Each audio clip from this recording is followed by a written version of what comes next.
ভাবলেই অবাক লাগে, দেখতে দেখতে প্রায় একটা বছর আবারও চলে যেতে বসলো। মনে হচ্ছে কিছুদিন আগেই সরস্বতী পুজোর অঞ্জলিটা দিলাম, আর দেখো এইদিকে আবার 2026 সালে সরস্বতী পুজোও চলে আসলো। হাতে মাত্র আর কিছুদিন সময়। জানো তো 2026 সালে সরস্বতী পুজোটা 23শে জানুয়ারি পড়েছে, আর এই দিনেই নেতাজি সুভাষচন্দ্র বোসের জন্মদিনও। প্রতিবারই আমি এটা ভাবি সরস্বতী পুজোর আসার আগে আমি একটা সরস্বতী ঠাকুরের ছবি আঁকবো। আগেরবারও ভেবেছিলাম আমি একটা ক্যানভাস ক্লথের ওপর সরস্বতী ঠাকুরের ছবি আঁকবো, কিন্তু সেটাকে করেছিলামও, তবে টাইমের মধ্যে কমপ্লিট করে উঠতে পারিনি বলে সেটাকে আমি আর কন্টিনিউ করতে পারিনি। আর এইবার এই কথাটা ভাবতে না ভাবতেই পরের দিনেই আমি এই সরস্বতী ঠাকুরটি এঁকে ফেললাম। আসলে আমার একটা বোনকে স্কুলে প্রজেক্টের জন্য মাটির থালাতে কিছু আঁকতে বলেছিল, আর এর জন্যই এই মাটির থালাতে আঁকার দায়িত্বটা সে আমাকে দিয়েছিল। তাই আমিও ভাবলাম মাটির থালাতে যখন আমি কিছু আঁকবই, তখন সরস্বতী ঠাকুরের ছবিটাই আঁকি। আর সেই মতো পিন্টারেস্টে একটা ভালো ছবি খুঁজতে খুঁজতে আমি এই কিউট সরস্বতী ঠাকুরের ছবিটা দেখতে পেলাম। যদিও বোনটাও চেয়েছিল আমি তাকে মাটির থালাতে ঠাকুরেরই কোনো একটা ছবি এঁকে দিই। এর জন্য আমিও ভাবলাম সরস্বতী ঠাকুরের ছবিটা এঁকে দেওয়াই বেশি ভালো হবে, কারণ বিদ্যার দেবী হচ্ছে সরস্বতী ঠাকুর। তাই তাকে যদি কোনো বিদ্যার কাজের মাধ্যমেই ফুটিয়ে তোলা হয়, তাহলে তার মাহাত্ম্য আর সৌন্দর্যটা বেশি বৃদ্ধি পাবে। এবার আসা যাক আমি এই কিউট সরস্বতী ঠাকুরটাকে কী কালার দিয়ে আর কেমন করেই বা আঁকলাম সেইটা নিয়ে।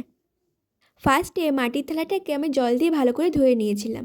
তারপরে অ্যাক্রিলিক কালারের একটা সাদা কোট মাটির থালাটার ওপর দিয়ে নিই। এরপরে সরস্বতী ঠাকুরের হালকা করে একটা আউটলাইন করে নিয়েছিলাম। তারপরে রেফারেন্স পিকচারে যে যে কালার ছিল সেগুলোকেও বসিয়ে নিয়ে পরে আমার মন মতো যে কালারগুলোতে বেশি ভালো লাগবে সেই কালারগুলো করারও চেষ্টা করেছি।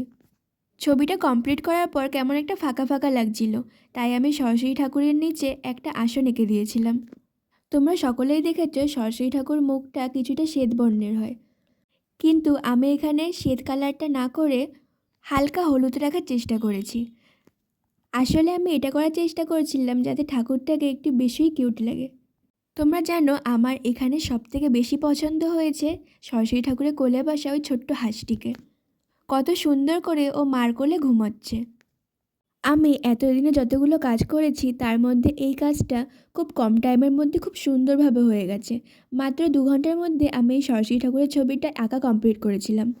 অনেক আগে আমি ক্যামেরা অন রেখে ঠাকুরের চোখ, নাক এগুলোকে ভালো করে আঁকতে পারতাম না, কিন্তু এবার আর সেটা হয়নি। আমি ঠাকুরের চোখ, নাক পুরো ক্যামেরা অন রেখেই করেছিলাম, তারপরেও আমার কোনো আঁকতে অসুবিধা হয়নি। মাটির থালাতে এই ছবিটা আঁকা দেখে তোমরা বলো তোমাদের কেমন লেগেছে। আর তোমরা যদি আমাকে দিয়ে মাটির থালাতে কোনো কাজ করাতে চাও, তাহলে আমার সাথে কন্ট্যাক্ট করতে পারো।